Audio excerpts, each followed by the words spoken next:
And election observers and political stakeholders have urged the Independent National Electoral Commission to review its unrealistic logistics strategy ahead of the November 9 supplementary election.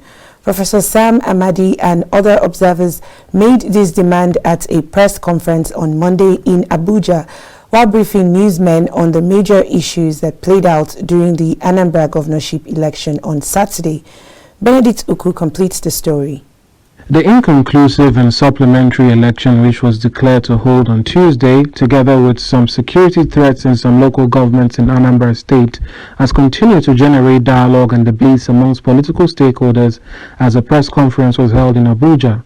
While briefing newsmen on the major issues that played out during the Anambra governorship election, the election analyst and observer, Center for Democracy and Development, Professor Sam Amadi, and other observers said the issue of fake news and disinformation was a major threat to voter participation. In accounting for the apparent low voter turnout in this election, analysts have identified the threat of IPOB as a major factor. Although the election was conducted as scheduled, there's little disagreement about the security threat under which it was held.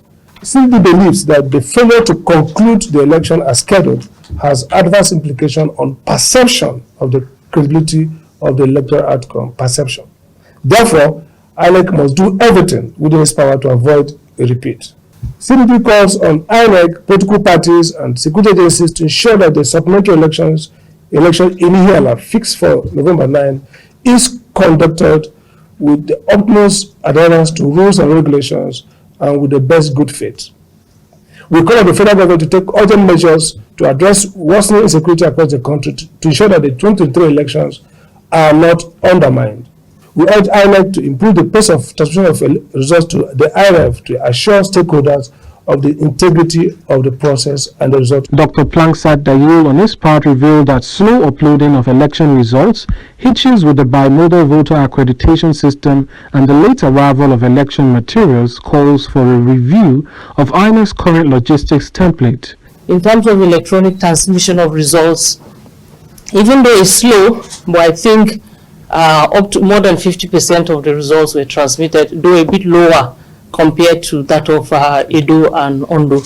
But I think these are lessons that INEC is learning moving forward, and then I think there's room for a lot of improvement in that regard. Senior Fellow CDD Professor Jibrin Ibrahim urged INEC to ensure the supplementary election was conducted within electoral guidelines. Nigeria is a country that never gives up.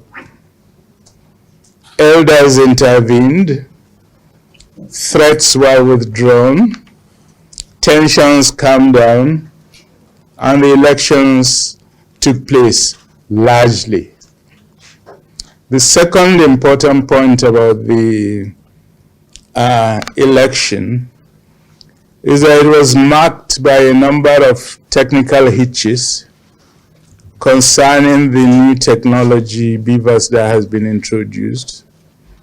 It was the first time that technology was in use, and although there is no excuse for having these hitches, maybe it's not very surprising because that has happened in previous elections.